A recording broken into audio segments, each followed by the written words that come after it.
Queridos irmãos, que a graça e a paz de nosso Senhor Jesus Cristo estejam com vocês. Para mim, é uma grande alegria ministrar a palavra de Deus na Escola Bíblica Dominical da Assembleia de Deus, Marcas do Evangelho. Estamos estudando neste quarto trimestre sobre a vida do apóstolo Paulo, com o tema O Apóstolo Paulo, lições da vida e ministério do apóstolo dos gentios para a Igreja de Cristo. Hoje vamos estudar a lição de número 3, com data de 17 de outubro de 2021, com o título A Conversão de Saulo de Tarso. Então pegue sua Bíblia e revista, reúna sua família e vamos estudar juntos a palavra de Deus. Mas antes, um recado importante para você. Dê o like nesse vídeo, compartilhe também esse vídeo, se inscreva em nosso canal, acione o sininho para você receber as notificações, faça comentários nessa aula e participe do chat. É muito importante que você interaja conosco. Então vamos orar para nós iniciarmos a nossa aula de hoje. Senhor Deus, queremos, ó Deus, te agradecer nesta manhã pela grande oportunidade e pelo grande privilégio que temos de estudar a tua santa e bendita palavra. Ó Deus, que o teu Santo Espírito venha agora iluminar as nossas mentes, ó Deus, e também trazer edificação para os nossos corações através desta aula sobre a conversão de Saulo de Tarso. Senhor, que o Senhor possa estar abençoando cada lar nesta manhã. Ó Deus, que cada lar seja, ó Deus, enriquecido com a tua presença e com a manifestação do teu Santo Espírito. Assim nós oramos em o nome de Jesus, o teu Filho. Amém. Graças a Deus. Irmãos, já estamos no último trimestre do ano e estamos estudando sobre a vida do apóstolo Paulo. Na lição de número 1, nós estudamos sobre o mundo do apóstolo Paulo. Na lição 2, estudamos sobre Saulo de Tarso, o perseguidor. E hoje, na lição 3, vamos estudar sobre a conversão de Saulo de Tarso. O texto áureo está em Atos capítulo 9, versos 3 a 4. E diz assim: E indo no caminho, aconteceu que chegando perto de Damasco, subitamente o cercou um resplendor de luz do céu. E caindo em terra, ouviu uma voz que lhe dizia: Saulo, Saulo, por que me persegues? A verdade prática, ela diz assim: a verdadeira conversão a Cristo leva em conta o arrependimento e a fé. Arrependimento e a fé em Jesus e uma completa transformação no pensamento, vontade e ação do homem. A leitura bíblica em classe está no livro de Atos, capítulo 9, versos de 1 a 9. Mas nós vamos fazer a leitura desse texto de Atos 9, 1 a 9, no decorrer da nossa lição. Então vamos ganhar tempo, vamos iniciar a nossa lição e no decorrer da ministração nós vamos fazendo a leitura desse texto bíblico oficial. Então agora algumas considerações iniciais antes de nós analisarmos a conversão de Saulo. Saulo reuniu qualidades e qualificações que fizeram dele um cidadão do mundo. Ele era um judeu, vivendo numa cidade grega com cidadania romana. Então Saulo, podemos dizer assim, que ele absorveu o melhor dessas três culturas, a cultura grega, a judaica e a romana. Ele possuía a tenacidade do judeu, ele possuía a firmeza do judeu. Alguns consideram o povo judeu como o povo mais forte da terra. Ele também tinha a cultura dos gregos, e a Grécia é considerada como o berço da civilização, o berço da ciência, da filosofia, da literatura, dentre outras. E também Saulo ele possuía o pragmatismo dos romanos, a praticidade do povo romano. Além disso, Saulo foi educado aos pés do rabino mais conhecido da época, o doutor da lei, né, o venerável Gamaliel. E Gamaliel, inclusive, ele aparece em 2 textos da Bíblia, em Atos capítulo 5 e também em Atos capítulo 22. Por tudo isso, alguns consideram Saulo de Tarso o homem mais culto de sua época. A conversão de Saulo foi um dos mais importantes acontecimentos da história do cristianismo. Talvez nenhum fato seja mais marcante na história da igreja depois do Pentecostes. Nenhum homem exerceu tanta influência no cristianismo. E Lucas, né, que escreveu o livro de Atos, ele ficou tão impressionado com a importância da conversão de Saulo que ele relata essa conversão em 3 momentos, em 3 capítulos. Atos capítulo 9, Atos capítulo 22 e Atos capítulo 26. Agora em Filipenses, capítulo 3, versos de 4 a 6, nós vamos encontrar ali registros do próprio Paulo, né, de sua experiência. Então temos ali a experiência de Saulo de Tarso. O texto diz assim: se alguém pensa que tem razões para confiar na carne, eu, mais ainda, circuncidado ao 8º dia, pertencente à linhagem de Israel, da tribo de Benjamim, hebreu de hebreus, segundo a lei fui fariseu, segundo o zelo perseguidor da igreja, e segundo a justiça que há na lei, irrepreensível. Então Saulo era um judeu, mas ele não era um judeu qualquer. Ele tinha algumas distinções, né, como judeu. Então ele fala aqui nessa carta a Filipenses, primeiro, que ele foi, né, circuncidado ao 8º dia. Então ele diz que procedia de uma família que guardava a aliança de Deus com seu povo, através da circuncisão que foi estabelecida, né, no Antigo Testamento, primeiramente com Abraão e depois confirmada na lei de Moisés. Segundo, ele pertencia à linhagem de Israel. Saulo, ele não era um prosélito, ele não era alguém que se converteu ao judaísmo, e nem samaritano, né, que era de uma raça misturada. Mas ele era judeu por nascimento, da linhagem de Israel. Ele podia rastrear seus ancestrais até Abraão. Então ele era um judeu puro e ele se orgulhava dessa sua origem. Terceiro, ele era da tribo de Benjamim. Então Saulo não era de qualquer tribo, era da tribo, né, cujo cabeça, Benjamim, junto com seu irmão José, eram os filhos prediletos de Jacó, do patriarca Jacó.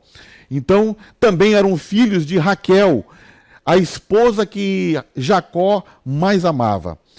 Ele era da tribo de Benjamim, né, da tribo de onde surgiu o primeiro rei de Israel, cujo nome, né, era Saul. E Saulo, né, que é o mesmo nome, Saul e Saulo, Saulo certamente foi um nome dado a ele em homenagem a este primeiro rei de Israel. E também essa tribo de Benjamim, ela apoiou Judá quando houve a rebelião contra a casa de Davi, no reinado de Roboão. Né, vimos isso no trimestre passado. 10 tribos do norte se rebelaram contra a casa de Davi, contra Roboão, e seguiram a Jeroboão. Porém, a tribo de Benjamim, de onde, né, veio Saulo, permaneceu fiel ao rei de Judá e se uniu à tribo de Judá. Quarto, Saulo, ele era hebreu de hebreus. Então Saulo era um israelita de ambos os lados, por pai e também por mãe. Seus ancestrais não tinham paridade com os gentios, e não havia sangue de gentios misturado em sua linhagem. Em quinto, ele, segundo a lei, ele foi fariseu. E ele era seguidor, então, né, dos fariseus, que eram considerados os mais restritos da religião de Israel. Aqueles que se apartavam, né, para servir mais a Deus. Então, Saulo foi um religioso devotado, radical e rígido na adesão à letra da lei. Sexto, segundo o zelo, ele foi perseguidor da igreja. E aqui Saulo se destaca, né, de outros judeus e de outros fariseus. Como um judeu fanático, pela sua religião, ele era inimigo da igreja, inimigo do evangelho e inimigo de Cristo. Ele era um homem ativo em sua religião, perseguindo aqueles que considerava seus inimigos. Então nós vemos assim, muitos judeus, muitos fariseus também, viram o nascimento da igreja de Cristo, viram aquele movimento, viram os seguidores de Cristo e não fizeram nada, mesmo esses seguidores de Cristo tendo uma doutrina diferente da doutrina dos fariseus. Então alguns olharam, viram e não fizeram nada. Inclusive Gamaliel, que era mestre de Paulo, mestre de Saulo, ele não sancionou a perseguição contra os seguidores de Jesus. Então nós vemos que ele fala lá em Atos 5, deixem esses homens em paz, porque se esta obra é de homens, ela vai fracassar. Mas se proceder de Deus, vocês não serão capazes de impedi-los, pois se acharão lutando contra Deus. Então Saulo não ouviu o seu mestre e ele perseguiu os seguidores de Cristo. E em sétimo, segundo a justiça que há na lei, irrepreensível. Então Jesus, ele falou no Sermão do Monte, em Mateus 5, o seguinte: se a tua justiça não exceder a dos escribas e fariseus, de maneira nenhuma entrarás no reino dos céus. Então Saulo foi um exemplo clássico do que Jesus estava falando. Ele possuía a justiça dos escribas e fariseus, e ele fez tudo o que deveria fazer de acordo com a lei para ser justo. Quanto ao zelo, e de acordo com a justiça que está na lei, ele era irrepreensível, um modelo de judeu zeloso pela lei e pela fé judaica. Agora, algo importante, Quem é Jesus e os discípulos para Saulo de Tarso? Quem é Jesus para Saulo? Para Saulo, Jesus é um impostor, um mentiroso e blasfemo. Então Saulo e outros judeus também pensavam assim, só há um Deus que está nos céus, e qualquer outro ser, qualquer outra pessoa que arroga para si o título de Deus é um impostor, é um mentiroso, é um blasfemo. Então, além de impostor, mentiroso, Jesus também para Saulo é uma pessoa maldita. Ele morreu em um madeiro. E a lei, a Torá, dizia em Deuteronômio 21, 23, maldito o que for pendurado no madeiro. Então Jesus é um impostor, mentiroso, blasfemo, maldito e que está morto. Esse é Jesus para Saulo de Tarso. Então, depois de convertidos, Saulo ele vai reelaborar esse pensamento, sobretudo sobre essa expressão, maldito o que for pendurado no madeiro.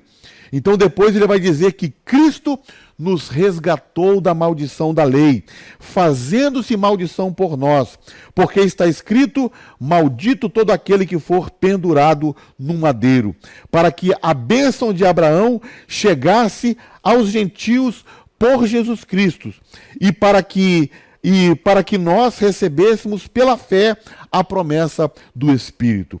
Então, depois de convertido, Paulo vai dizer que Cristo, ele é bendito, mas que ele se fez maldição por nós, para que nós recebêssemos as bênçãos de Abraão e recebêssemos também pela fé a promessa do Espírito. Quanto aos seguidores de Cristo, então Paulo ele pensava que essas pessoas, esses discípulos, eram pertencentes a uma seita que era nociva, uma seita que era danosa, e então deveria ser destruída porque era um veneno para a fé dos judeus. Então, assim Paulo enxergava Jesus, assim Paulo enxergava os discípulos de Jesus. Tendo em vista que Jesus, para Saulo, é um impostor, e seus seguidores professam uma doutrina contrária à fé judaica, então não há o que fazer senão perseguir os seguidores de Jesus, os discípulos de Jesus, e também varrer esse nome de Jesus da Palestina e da face da terra. Então Saulo estava determinado a perseguir os cristãos e cumprir seu propósito de destruir totalmente a nascente Igreja de Cristo. Então ele exalava ameaças e massacres, respirava ódio contra os cristãos, né, e pelo nome, né, de Jesus Cristo, que ele entendia ser um impostor. A missão de Saulo, o propósito dele era destruir a igreja nascente e apagar o nome de Jesus da história. Na verdade, esse intento de Saulo, né, esta missão de Saulo de destruir a igreja e apagar o nome de Jesus da história, era uma missão impossível. O próprio Jesus disse, está registrado em Mateus 16, 18. Ele diz o seguinte: edificarei a minha igreja e as portas do inferno não prevalecerão contra ela. Então, o nome de Jesus jamais será apagado da história. E a igreja de Cristo jamais será vencida, seja qual for o inimigo. Porque o próprio Senhor está construindo, está edificando essa igreja. Como ele mesmo falou, edificarei a minha igreja e as portas do inferno não prevalecerão contra ela. Então não há conspiração, não há estratagemas, não há força vinda de Satanás ou de seus anjos que possam destruir aquilo que o próprio Cristo está edificando. E ainda, né, que se levantem Satanás, os demônios, os anjos caídos, né, e ainda que todos eles, né, se levantem contra Cristo e sua igreja, eles serão derrotados, né? O poder de Cristo prevalecerá. Saulo, ele participou da trama, né, da morte de Estevão, que foi o primeiro mártir da igreja. E depois ele começou a perseguir e devastar outros cristãos. Então ele entrava à força nas casas e arrastava homens e mulheres suspeitos de serem discípulos de Jesus. Então ele açoitava, prendia, humilhava, fazia-os blasfemar e ameaçava de morte. Então Saulo era o terror dos cristãos. Eu imagino que o nome de Saulo, só dos crentes da época, né, ouvir a pronúncia de Saulo de Tarso, eles já temiam. Então Ananias, no capítulo 9, verso 13 de Atos, quando o Senhor fala para Ananias: Ananias, vai lá, né, a rua chamada direita, lá tem um homem chamado Saulo, você vai fazer uma oração por ele. E quando Ananias ouve falar do nome de Saulo, ele diz: Senhor, nós temos ouvido acerca deste homem e da sua maldade e da crueldade contra os santos de Jerusalém. E ele veio para esta cidade, para Damasco, para aqui prender os cristãos, prender o teu povo. Então, o nome de Saulo causava temor na igreja, causava temor entre os santos. Lucas escreveu em Atos 8 sobre a dispersão dos crentes de Jerusalém, né, que perseguidos fugiram para outras cidades e saíram pregando o evangelho por onde passavam. E o evangelho chegou a Damasco, cidade importante da Síria. Saulo, então, ele não perdeu tempo, ele pediu então cartas e foi para Damasco, na Síria, para ali também perseguir os cristãos. Vamos ler agora Atos capítulo 9, versículo 1 e 2.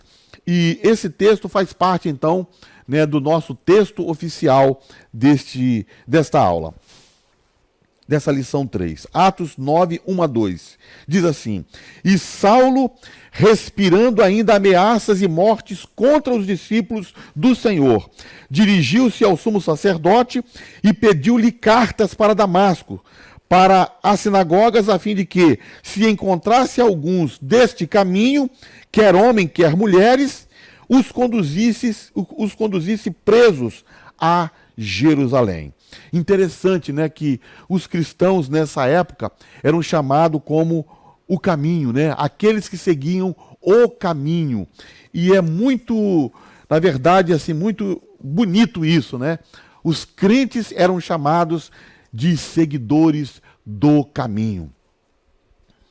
Então, estes versos que nós lemos mostram a disposição interior de Saulo, mostram a mente maligna de Saulo, mostra a raiva que ele tinha, sua cólera, sua malícia, sua inveja e até certo ponto a sua sede, né, de morte, de matar, a sua sede de ver o sangue dos cristãos.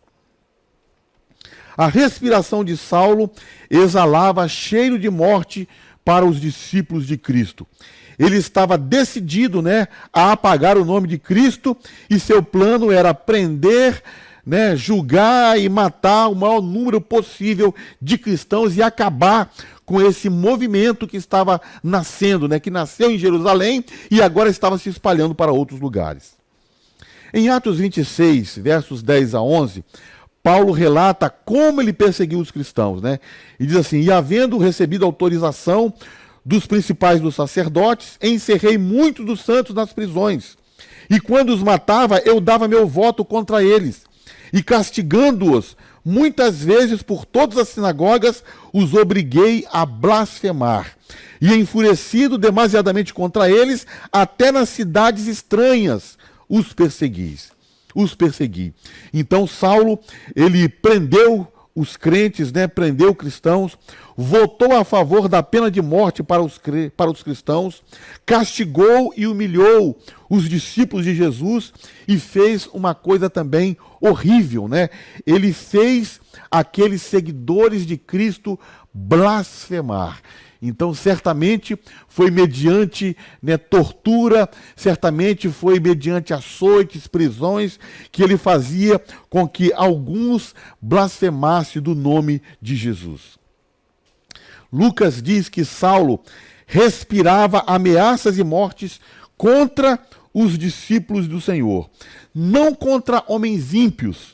Então, olha o tipo de pessoa que Saulo está perseguindo.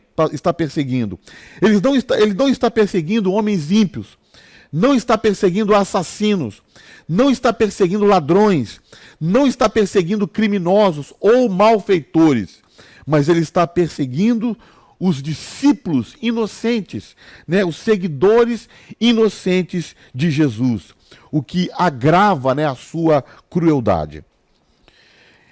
O sumo sacerdote judeu, ele tinha autoridade dos romanos para resolver assuntos de natureza religiosa, podendo inclusive prender, julgar, punir os infratores que haviam fugido para fora da jurisdição do Sinédrio. Então Saulo, né, que não descansa um minuto, ele obteve do sumo sacerdote a concessão de cartas para prender os discípulos de Jesus da Palestina que haviam fugido para Damasco. Então Saulo, neste momento, ele virou o grande inquisidor. Ele perseguia, prendia, matava cristãos e acreditava estar prestando um grande serviço para Deus. Tudo isso que Saulo fazia, ele fazia em nome de Deus, em nome do Deus de Israel. Então, assim, né, parafraseando Neemias, Saulo, né, ele cometia essas atrocidades e ainda dizia: estou fazendo uma grande obra para o Senhor, né, e não posso parar. Saulo de Tarso pensava ser instrumento de Deus para purificar a fé judaica. Então ele poderia, assim, né, ele poderia se ver como um novo Elias, lutando ao lado do Senhor, lutando ao lado do único Deus, contra os idólatras, contra aqueles que eram pessoas, né, que estavam fora da direção de Deus. No caso, os seguidores de Cristo. Saulo, né, ele depois, né, o seu nome foi trocado para Paulo, ele identificou qual foi o seu problema, né, antes da conversão. Qual era o seu problema e também o problema de outros judeus que eram religiosos. Em Romanos capítulo 10, versículos 2 e 3, ele vai dizer o seguinte: porquanto sou testemunha quanto ao zelo que eles devotam a Deus. Contudo, o seu zelo não tem como base o real conhecimento, pois não reconhecem a justiça que vem de Deus e buscam estabelecer a sua própria justiça, não se submetendo à justiça de Deus. Então, o problema de Saulo de Tarso, né, que perseguia os seguidores de Cristo e achava que estava trabalhando para Deus, para o único Deus, e o problema de muitos judeus nos dias de Paulo era a justiça própria. Então eles tinham o zelo de Deus, mas sem entendimento. Então eles não tinham o real conhecimento. E aí, ao invés de reconhecerem a justiça de Deus através da pessoa de Jesus, o que eles faziam? Eles buscavam a sua própria justiça. Atos capítulo 9, verso 3. Vamos ler agora.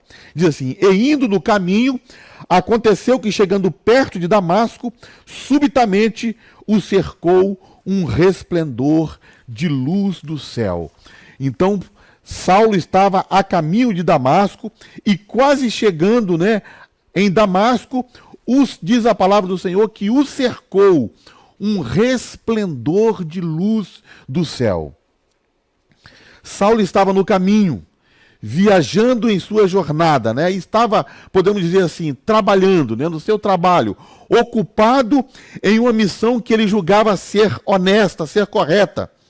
E aqui nós aprendemos, irmãos, que Deus, ele salva pecadores em todos os lugares, Deus salva pecadores nas igrejas, nos templos, Deus salva pecadores nas praças, Deus salva pecadores nas casas, Deus salva pecadores em carruagem, No capítulo anterior, no capítulo 8, inclusive Deus salvou, um eunuco que era etíope, que estava numa carruagem. Filipe foi ali, evangelizou e ele foi salvo. Ele recebeu a Cristo como Salvador em uma carruagem. Então Saulo foi achado, foi buscado pelo Senhor e encontrado quando ele viajava pela estrada de Damasco. Então ele estava perto de Damasco, quase no fim da sua jornada, pronto para entrar na cidade, E a principal cidade da Síria. Alguns observam que aquele que deveria ser o apóstolo dos gentios, ele foi convertido a Cristo em um país gentio, na Síria, na cidade de Damasco. Então aquele que seria chamado o apóstolo dos gentios, ele não foi salvo em Jerusalém nem em Israel, mas na Síria, num país gentio. E seu estado era de impiedade. Ele vivia de maneira perversa. Então, nós observamos aqui, e podemos fazer essa constatação, que às vezes a graça de Deus atua sobre os pecadores quando eles estão no pior momento, quando estão intensamente engajados em atividades pecaminosas. Então, irmãos, é o caso de Saulo, que estava em densas trevas e totalmente perdido. Então, muitas vezes, a graça de Deus, ela vai atuar justamente no momento em que os pecadores estão no seu momento mais pesado, Estão em seu momento de maior engajamento em atividades pecaminosas. Então, não podemos desistir de ninguém, porque Deus não desiste de ninguém. Então não devemos de desistir de nenhuma pessoa que esteja fora dos caminhos do Senhor. Saulo, ele pode ser considerado aos olhos humanos como um caso perdido. Saulo é um blasfemador do nome de Jesus. Saulo é um perseguidor. Saulo é alguém que está vivendo cegamente. E ele foi alcançado justamente nesse momento que ele estava assim tão intensamente envolvido no pecado, embora não soubesse disso. E ele vai dizer em Romanos capítulo 5, versículo 20, onde o pecado abundou, superabundou a graça. Glória a Deus.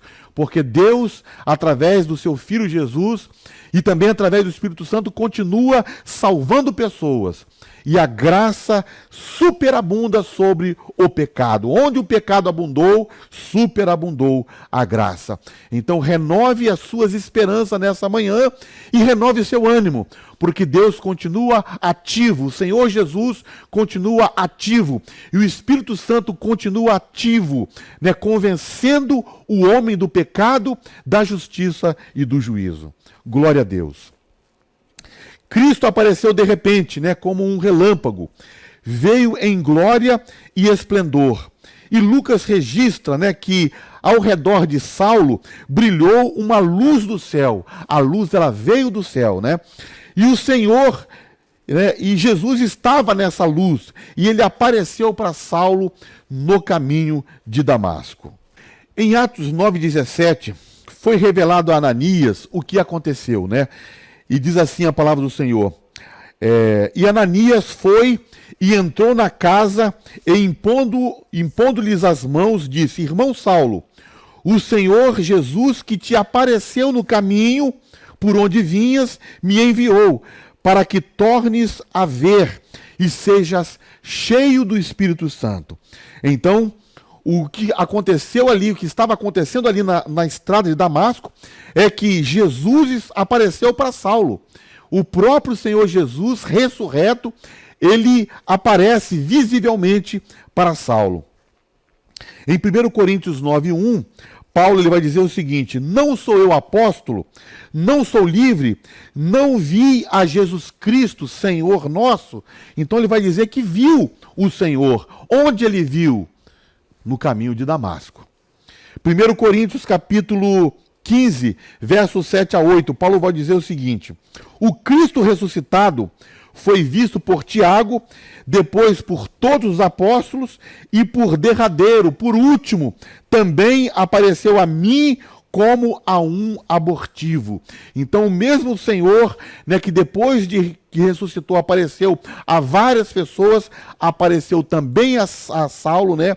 E ele diz: apareceu também a mim como a um abortivo, como alguém que nasceu fora do tempo.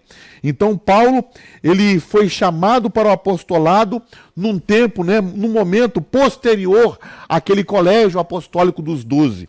Então ele se considera um nascido fora de tempo. Mas, né, o Senhor também o chamou para esta grande obra.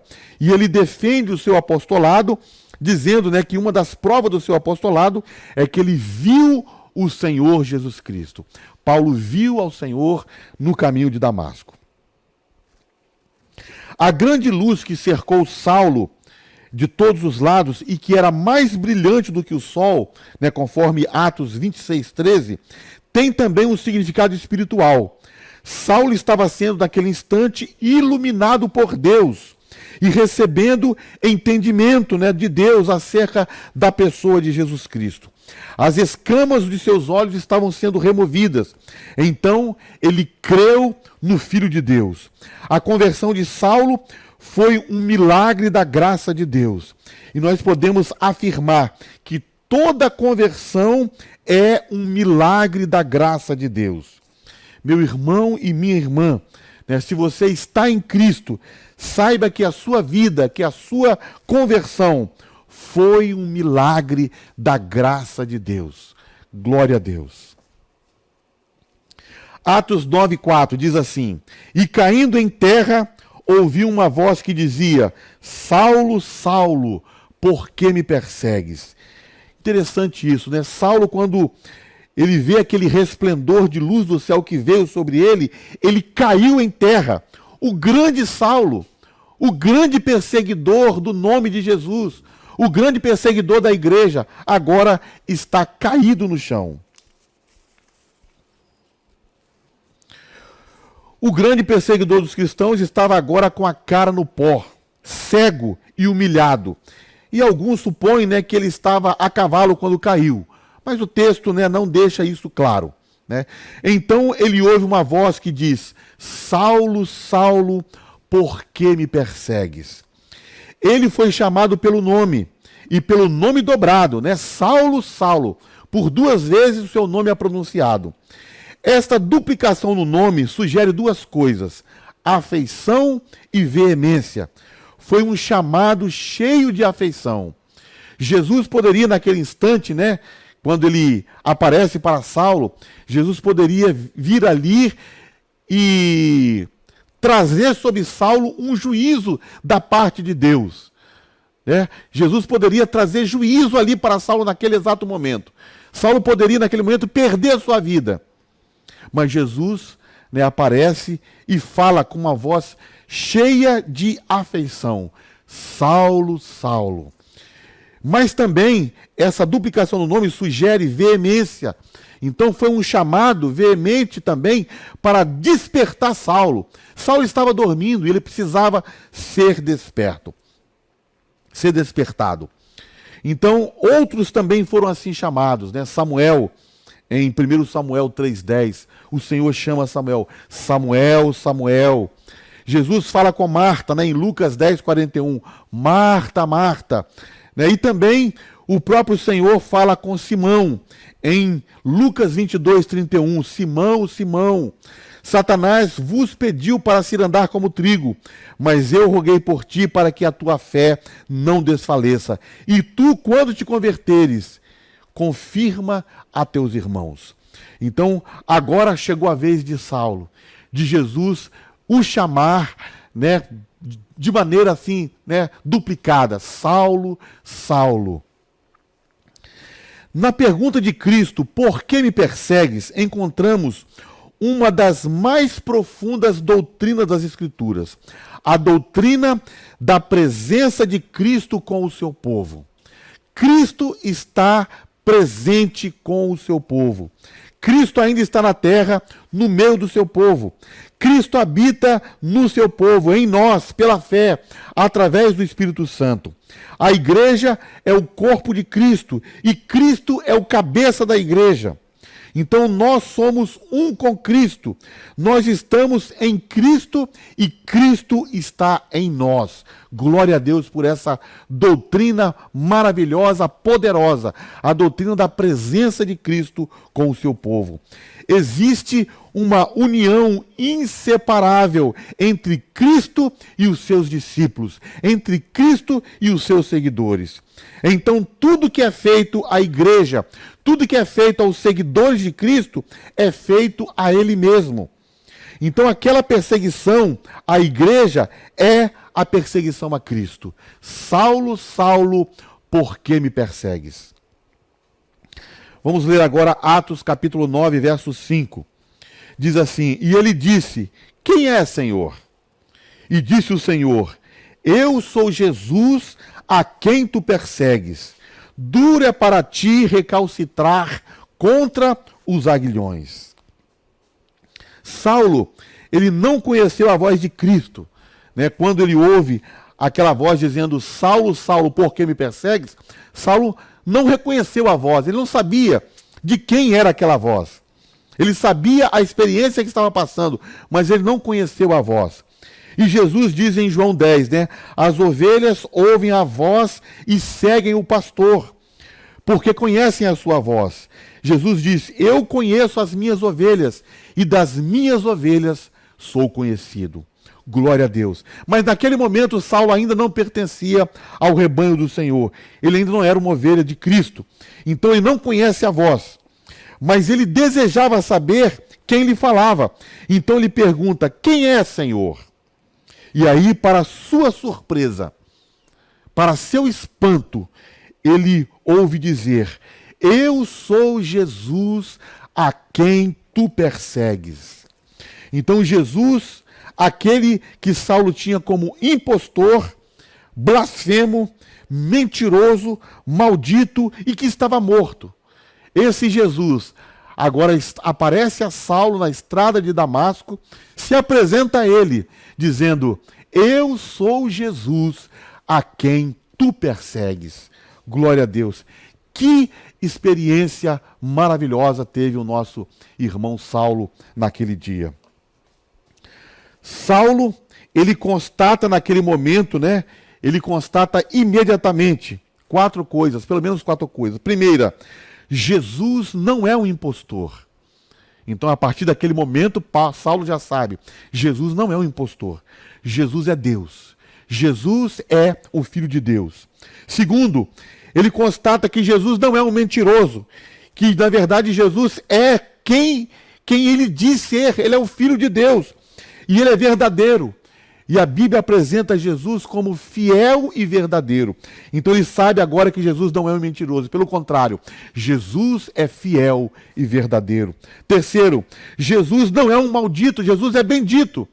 E posteriormente ele vai elaborar aquela doutrina, né, que ele recebe por revelação do Senhor, dizendo que Cristo, né, se fez maldição em nosso lugar para que nós recebêssemos as bênçãos de Abraão e também recebêssemos pela fé o Espírito. Glória a Deus. E por último, em quarto, Saulo constata que Jesus não está morto. Ele acreditava que Jesus fosse um defunto. Jesus foi crucificado, estava morto, estava sepultado, ou então o seu corpo, alguém desapareceu. Mas Jesus estava morto. Mas a partir daquele instante ele sabe, ele conhece que Jesus está vivo. Glória a Deus. Jesus está vivo, Jesus vive para todos sempre. O nosso Deus está vivo. Saulo então percebe o seu estado de ignorância, né? A história da ressurreição que os discípulos de Jesus proclamavam era verdadeira. Jesus está vivo e ele é o Filho de Deus. Então, além, né, do problema que Saulo, né, vai levantar em Romanos capítulo 10, versículo 2 e 3, um problema que era dos judeus, né, o problema da justiça própria, Paulo também vai falar na carta aos Coríntios, capítulo 4, verso 4, um outro problema que tinha, né, que ele tinha e que muitos judeus tinham, né, e que muitos têm hoje também. Segundo Coríntios 4 e 4 diz assim: o Deus desse século cegou o entendimento dos incrédulos, para que não lhes resplandeça a luz do evangelho da glória de Deus, né? Ou da glória de Cristo, que é a imagem de Deus. Então, outro problema que Saulo tinha, mas que foi resolvido naquele instante, era o problema de cegueira espiritual. Paulo estava cego. Embora ele servisse a Deus, né? Ao Deus, né? Mas ele estava cego espiritualmente, porque não conseguia enxergar a pessoa de Jesus Cristo, não conseguia ver que Jesus Cristo era o Filho de Deus. Da mesma forma também, muitos estão em completa trevas, né? Cegos espiritualmente, não distinguindo, não enxergando a pessoa de Jesus Cristo. Jesus é o Filho de Deus, Jesus é o Messias, Jesus é o Senhor e Salvador. Então, além da justiça própria, né, há também o problema da cegueira espiritual. O nome de Jesus não era desconhecido de Saulo. Saulo sabia quem era Jesus, né? Então, ele sabia que era o nome que ele perseguia. E em Atos 22:8, Lucas acrescenta, né, a designação Nazareno. Então a conversão de Saulo é narrada em 3 capítulos. No capítulo 22, Lucas acrescenta que quando Jesus chegou para Saulo, Jesus diz o seguinte para ele: eu sou Jesus Nazareno, a quem tu persegues. Então Paulo perseguia Jesus o Nazareno, mas agora esse Jesus se apresenta a Saulo, né, com o seu nome, para que Saulo o veja e o reconheça. Então Jesus fala: eu sou Jesus Nazareno, a quem tu persegues. Aquele nome que foi blasfemado por Saulo, né? Jesus Nazareno. Saulo blasfemou esse nome. Agora, esse Jesus Nazareno está diante de Saulo.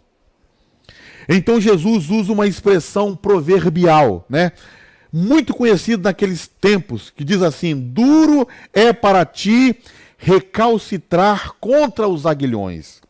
O aguilhão é um pedaço de ferro pontiagudo cravado na ponta de uma vara, com o qual o boi teimoso que arava a terra era picado. O boi teimoso e inquieto se machucava com o ferrão. E quem pode lutar contra Deus e não se machucar? Né? Duro é para ti recalcitrar contra os aguilhões. Saulo aqui, né, está sendo, né, comparado a um boi teimoso, a um boi obstinado, a um boi inquieto, né? E pela causa, né, que ele julgava, né, ser uma boa causa, né? Perseguir os seguidores, os discípulos de Jesus. Mas Jesus agora alerta Saulo, né? Duro é para ti recalcitrar contra os aguilhões. No capítulo 9, verso 6 de Atos, diz assim: E ele, tremendo e atônito, disse: Senhor, que queres que eu faça? E disse-lhe o Senhor: Levanta-te e entra na cidade, e lá te será dito o que te convém fazer. Tremendo e atônito. Então Paulo está tremendo, né, talvez pelo julgamento, pelo castigo que merecia, e atônito de surpresa pela luz, pela voz, né, que falava com ele, e principalmente pela revelação de quem falava com ele. Então, eu acredito, né, que Saulo, quando ouviu dizer: Eu sou Jesus a quem tu persegues, eu acredito que o mundo de Saulo desabou. Ele ficou sem chão, né? E ele, na verdade, caiu, estava, né, caído, né? Quando a luz veio sobre ele, ele caiu. Mas Saulo, naquele momento, fica sem chão, o mundo dele desaba, né? Porque ele sabe agora que aquele que ele perseguia está vivo. E Saulo tem agora um grande problema. Ele está perseguindo o próprio Senhor, o próprio Deus. Então Saulo vai dizer, né, para o Senhor, para Cristo: Senhor, o que queres que eu faça? Muito importante essa pergunta de Saulo. Senhor, o que queres que eu faça? Isso já indica uma alma subjugada. Então Saulo agora faz o que é certo, né? Ele humildemente, ele se apresenta agora com um espírito humilde. E pouco antes ele havia, né, procurado apenas fazer a sua vontade. Agora, porém, ele indagava qual era a vontade do Senhor. Senhor, o que o Senhor quer que eu faça? Então ele agora estava procurando a vontade do Senhor, do seu Salvador. Isso indica uma mudança usual na mente do pecador quando ele é convertido.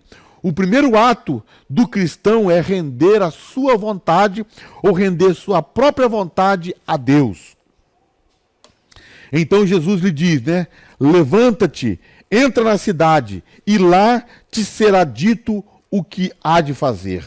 Então Jesus, quando Saulo diz: Senhor, o que o Senhor quer que eu faça?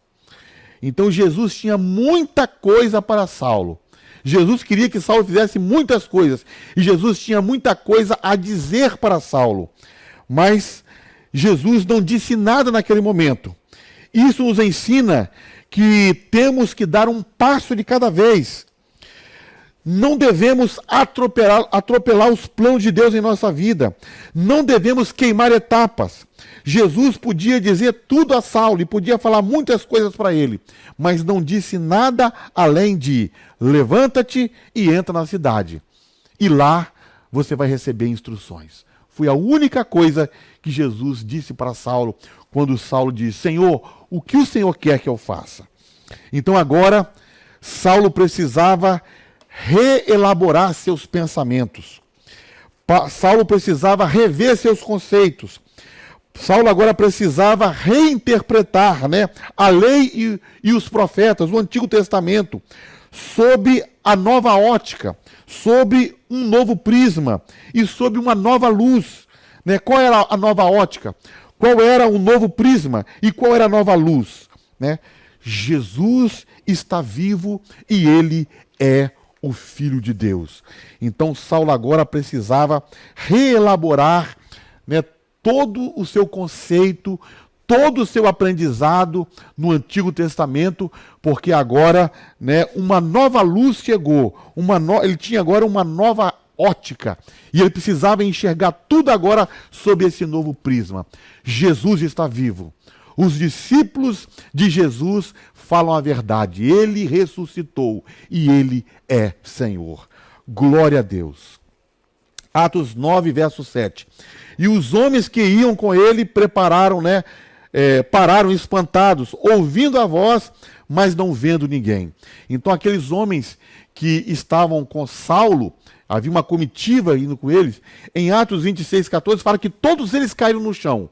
Então todos eles com a presença de Cristo, com o impacto da presença de Cristo e com aquela luz que veio do céu, todos caíram no chão. Mas eles não viram o Senhor Jesus. E não também ouviram as palavras, não distinguiram as palavras. Eles ouviram o som, mas não conseguiram distinguir as palavras. Atos capítulo 9, verso 8 a 9, diz assim: E Saulo levantou-se da terra e, abrindo os olhos, não via ninguém. E, guiando-o pela mão, o conduziram a Damasco. E esteve 3 dias sem ver, e não comeu e nem bebeu. Saulo, ele pretendia entrar em Damasco, né, com toda a força, com toda a autoridade, para lançar na prisão os discípulos que invocavam o nome do Senhor. Mas, ao invés disso, ele entrou em Damasco conduzido pelas mãos, cego, indefeso como uma criança. Ele entra em Damasco humilhado pelo Senhor. Saulo entra em Damasco rendido a Cristo, com a sua alma humilde, submisso ao senhorio de Cristo. Então, por fora, tudo era trevas, porque ele estava cego, mas por dentro, agora, tinha luz. Então, que coisa interessante, né? Por fora, Paulo estava cego, não enxergava, mas por dentro, Paulo agora tinha luz. Paulo agora conhecia ao Senhor. Na carta aos Efésios, capítulo 5, versos 14, Paulo fala uma palavra muito interessante, que pode ser também, a gente pode imaginar que ele esteja falando algo que ele mesmo vivenciou. Ele diz assim: desperta, ó tu que dormes, levanta-te dentre os mortos, e Cristo te iluminará, ou Cristo resplandecerá sobre ti. Então foi aquilo que Paulo viveu, foi aquilo que Paulo vivenciou. Ele estava dormindo, mas ele foi despertado. Então ele se levantou dos mortos e Cristo o iluminou, Cristo resplandeceu sobre ele. Então aquela luz que resplandeceu sobre ele o cegou temporariamente.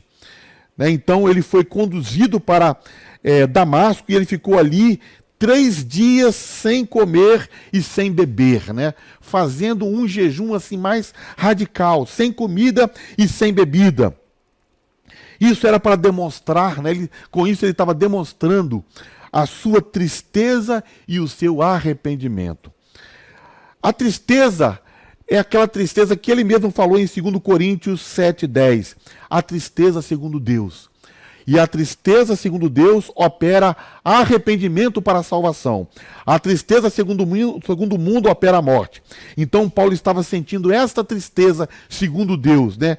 E a salvação estava sendo operada na sua vida. Paulo estava arrependido. Em Atos 9:11, Deus fala a Ananias, né, para que ele vá lá à rua, né, chamada Direita, e ele vai lá orar por Saulo. E o Senhor fala para Ananias, porque ele está orando. Então são informações importantes, né? Saulo, ele esteve lá em Damasco e por 3 dias ele estava jejuando, né, sem comer, sem beber. No verso 11, fala que Paulo, que era para ir na casa onde Saulo estava, porque ele estava orando, então ele jejuava, orava. E no verso 12, a Bíblia fala, né, que Saulo tem uma visão de que Ananias chega e ora por ele. Então Paulo estava orando, Paulo estava jejuando e Paulo estava tendo visões de Deus lá em Damasco. E essa conversão de Saulo abalou todas as estruturas, né? Primeiramente, as autoridades, né, os judeus, as autoridades da religião dos judeus, eles, né, ficaram assim, né, de queixo caído com a conversão de Saulo, a ponto de querer matar Saulo. E os crentes, né, os santos, não acreditavam que aquilo estava acontecendo. Então eles achavam que a conversão de Saulo era, na verdade, uma encenação de Saulo. Saulo estava encenando, ele não estava convertido. Então foi algo tão extraordinário, né, que os judeus, né, acreditaram e quiseram matar Saulo. Mas os crentes estavam duvidando que ele realmente fosse agora um verdadeiro cristão, um verdadeiro servo de Deus. Tamanho foi a importância, o impacto da conversão de Saulo de Tarso. O pastor Elenay Cabral, nesta lição, ele comenta, né, que as 3 faculdades interiores, né, da vida de toda pessoa que se converte a Deus é atingida, né? 3 faculdades interiores. A faculdade intelectual, né, quando o homem muda o seu modo de pensar. A faculdade, né, das emoções, quando o homem muda o seu sentimento. E a faculdade da vontade, onde o homem deseja, né, e faz a vontade de Deus. Então, na conversão, há uma mudança total, há uma mudança completa na vida da pessoa. Então, o pensamento é outro, o sentimento é outro, a vontade é outra, o desejo é outra e a ação é outra. Então, há uma transformação completa. Isto aconteceu na vida de Saulo de Tarso. Isso acontece em toda conversão que é genuína. Quando o Espírito de Deus vem, convence o homem do pecado, regenera, transforma, então ele passa por todas essas fases e ele então tem uma mudança completa e radical. Meus irmãos, chegamos então à conclusão da nossa aula, né? E eu quero frisar aqui 4 pontos, encerrando, concluindo a nossa lição de hoje, a conversão de Saulo de Tarso. Primeiro, vemos na vida de Saulo, antes da conversão, a figura de um homem que está em rebelião contra Deus. O homem, né, sabemos que ele é totalmente mau, o homem é mau por natureza. Em Romanos 3:23 fala que todos pecaram e destituídos estão da glória de Deus. Então, como Saulo de Tarso, precisamos nos arrepender dos nossos pecados, ter fé em Jesus Cristo e recebê-lo em nossos corações como Senhor e Salvador. Se você que me assiste nesta manhã ainda não tomou essa decisão, você pode tomar hoje essa decisão, né, e receber Jesus no seu coração como o seu Senhor e Salvador pessoal. Segundo ponto que eu quero frisar aqui, né? O ponto de partida para a experiência da salvação ou da conversão é a graça de Deus. Então a graça de Deus alcançou Saulo de Tarso, quando ele era um perseguidor e blasfemador do Evangelho. Então ele não tinha nenhum mérito. Saulo não tem nenhum mérito, pelo contrário, ele só tem demérito, né? Isto é a graça, né? A graça significa favor não merecido. E esse favor que Saulo não merecia, ele recebeu. E alguém pode perguntar, mas é só Saulo que recebeu essa graça, né, que não é merecida? Não, meus irmãos. Paulo, né, vai escrever em Tito capítulo 2, verso 11, porque a graça de Deus se manifestou, a graça se manifestou, trazendo salvação a todos os homens, né? Então a graça de Deus, ela se manifesta através da pregação do Evangelho. Então a fé vem pelo ouvir, ouvir pela palavra de Deus, e quanto mais pregarmos o Evangelho, mais haverá, né, pecadores convertidos, e mais a graça do Senhor, ela vai alcançar pessoas, né? Porque essa graça se manifestou trazendo salvação a todos os homens. Terceiro, o homem precisa responder a essa graça divina com arrependimento e fé. Foi aquilo que Saulo fez, né? Saulo, ele se arrependeu e teve fé em Cristo, por isso foi salvo. Então, o arrependimento, né, no grego é a palavra metanoia, que significa mudança de mente, mudança de disposição e mudança de atitude. Com o arrependimento, então, vem a transformação operada pelo Espírito Santo. E concluindo, o 4º ponto que eu quero frisar, né? Essa expressão que Paulo utiliza, que queres que eu te faça? Então ele pergunta ao Senhor. Saulo se rendeu ao governo de Jesus Cristo. E você já se rendeu ao senhorio, ao governo de Jesus Cristo? Você já falou dessa forma, Senhor, o que queres que eu faça? Muito bem, uma das evidências da obra do Espírito Santo no interior do crente é quando ele se submete à vontade de Deus, quando ele se submete a Cristo. Então ele está pronto para ser instruído pelo Senhor. Então esta foi a primeira palavra que a graça falou em Paulo. E com isso começou a sua vida, uma vida espiritual. Senhor Jesus, o que queres que eu faça? Então ele não sabia o que tinha que fazer, mas estava disposto a saber. Ele estava disposto a ser dirigido pelo Senhor. Então agora Saulo, ele não trabalharia mais para o sumo sacerdote de Jerusalém, para o chefe do sinédrio: agora Saulo é um servo do Senhor. Saulo é um escravo de Cristo. Ele agora tem um novo mestre e ele agora tem um novo Senhor. Que queres que eu te faça, né? Que estas palavras estejam na sua boca e também no seu coração. Glória a Deus. Que o Senhor nos abençoe em Cristo Jesus. Meus irmãos, um momento também muito importante, um momento de culto a Deus, é o momento de nós ofertarmos ao Senhor. E nesta manhã você pode ofertar através do Pix, você pode ofertar através do PicPay e você pode também ofertar em espécie, em dinheiro, né, levando esse dinheiro, essa oferta, né, como um ato de culto a Deus, como um ato de adoração a Deus no nosso culto, né, hoje, domingo, às 18 horas. Então você pode contribuir com a obra do Senhor, você pode contribuir com a causa do Senhor.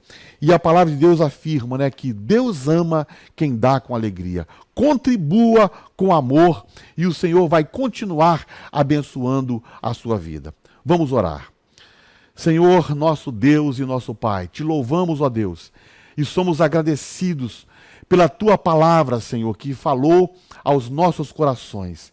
Que possamos, ó Deus, ter o nosso coração convertido a Ti, Senhor.